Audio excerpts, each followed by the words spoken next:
구독, 좋아요, 그리고 공유까지도 눌러주시면 저에게 도움이 되겠습니다.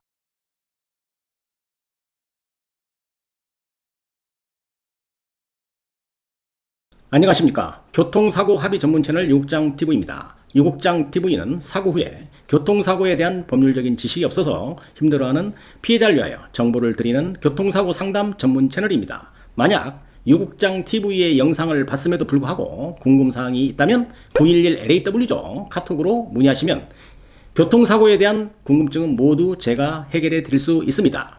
이때 진단서, 사고차량 견적서, 사고 불박 영상, 정밀검사 판독지를 카톡으로 보내주시면 제가 검토해서 직접 상담자에게 답변을 드리도록 하겠습니다.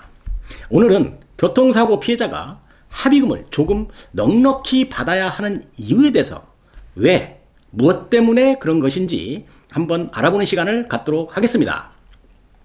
아주 운이 없게도 교통사고가 나면 사고로 인해서 생활 리듬이 깨지기도 하고 금전적인 손해도 볼 수 있는 것입니다.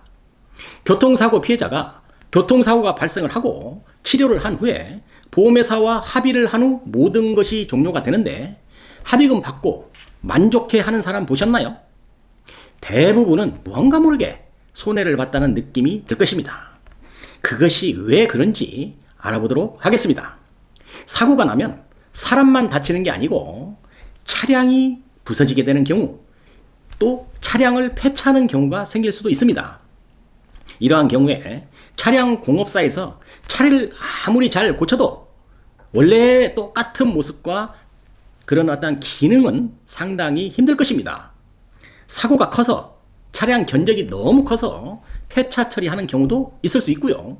어떤 경우는 피해자 입장에서는 금전적인 손실이 상당히 동반될 수 있다는 것입니다. 예를 들면 교통사고로 인해서 차량 가격이 약 3천만 원 차량이 사고 차량 견적은 500만 원이 나와서 공업사에서 차량을 잘 고쳤다면 차량 수리 후에 이때 차량 가격이 사고 전인 3천만 원의 가치가 남아 있을까요? 아닙니다. 이 차량은 사고 차량의 이력이 좀 붙어 있고 수리를 아무리 잘 했다고 해도 다시 중고 시세에서는 적지 않은 금액을 손해본다는 것입니다. 이것을 우리가 법률적 용어로 경락손해라고 하는 겁니다. 또 한 가지 예를 들면 10년 이상 아주 잘 타던 차가 교통사고로 인해서 사고 후에 차량 견적이 너무 많이 나와서 차를 고치는 것보다 폐차하는 경우가 있는데요. 이때는 사고 시점의 차량 가격을 보상해 주는 경우가 되겠습니다. 그 차량 배상금으로 내가 타고 다녔던 차량 상태 정도의 차량을 구입할 수 있을까요? 절대 불가능한 일입니다. 내가 타던 차는 좀 오래되었지만 운행상 전혀 문제가 없었는데 새로운 차를 구입해야 하는 어려움이 교통사고로 오게 된 것입니다. 차분히 생각해보면 피해자는 분명히 재산상의 손해를 본 것입니다. 이렇게 나의 의지와 상관이 없이 손해를 보는 경락손해, 또 교통사고를 당해서 그렇지 않아도 좀 화가 나는데 차량 가격 하락으로 발생하는 손해를 피해자에게 고스란히 전가하는 것입니다. 물론 보험회사에서도 자동차 시세 하락손해죠. 경락손해를 보상해준 기준이 있는데 현실적으로 충분한 보상이 아닌 듯 보여지고, 이에 해당이 되려면 차가 출고된 지 5년 미만의 차량만 해당이 되고 보상 금액도 그렇게 현실에 맞지 않다는 것입니다. 법원에 소송을 해서 보상받을 수는 있습니다. 그런데 이것은 배보다 배꼽이 더 커지는 경우가 될 수도 있겠고요. 소송 비용을 공제하고 나면 너무 현실성이 없다는 그런 생각도 듭니다. 그렇기 때문에 대인 보상 많이 받아야 하는 이유 첫 번째인 것입니다.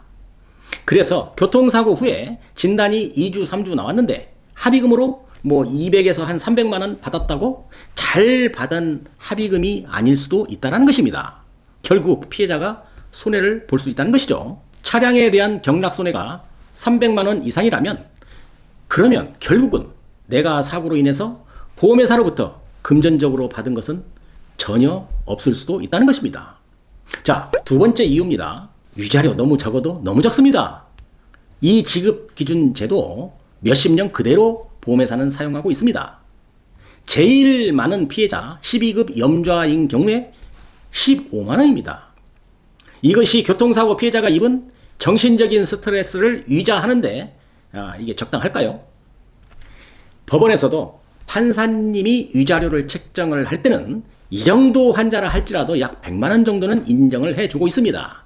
그렇다고 경미한 사고로 소송에 대한 실익이 없는 그런 사건을 소송을 진행을 하기는 좀 그렇다고 생각이 듭니다. 그래서 교통사고 합의금 많이 받아야 하는 이유 두 번째인 것입니다. 자, 이제 마지막 세 번째 이유인데요. 요 근래 교통사고 후에 입원 기간 많이 짧아졌습니다. 몸이 아파도 뼈가 부러지지 않으면 내 마음대로 입원이 불가능한 시대를 살고 있는 겁니다. 병원에 3, 4일 입원하고 나면 차량 견적이죠. 약 한 4,500만 원. 후미추돌로 엄청 큰 충격의 교통사고 3, 4일 입원으로 완치될 수 있을까요? 그래서 퇴원 후에도 통원치료를 일반적으로 하게 되는 겁니다. 통원치료 가려면 이동수단이 필요할 것이고 병원을 가고 오고 의사 만나기 전 기다리고 회사에서 병원 치료한다 하고 눈치 보이면서 서너 시간을 할애해야 병원 통원치료 한번 받을 수 있는 것입니다. 그런데 이런 수고로움을 돈으로 환산된 것이 통원치료 교통비 1일 8,000원을 주고 있습니다.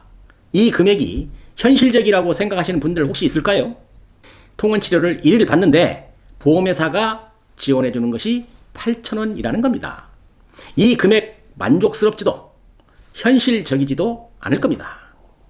요즘에 아르바이트죠. 또 최저임금만 생각을 해도 시간당 10,000원 이상인 시대입니다.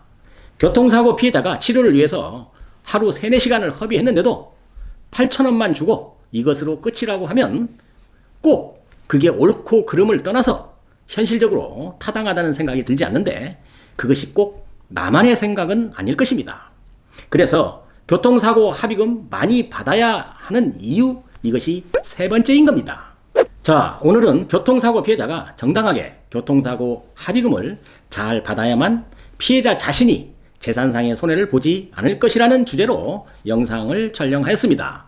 오늘 영상이 도움이 되셨다고 한다면 구독, 좋아요, 그리고 공유까지도 눌러주시면 저에게 도움이 되겠습니다. 감사합니다. 유국장TV였습니다.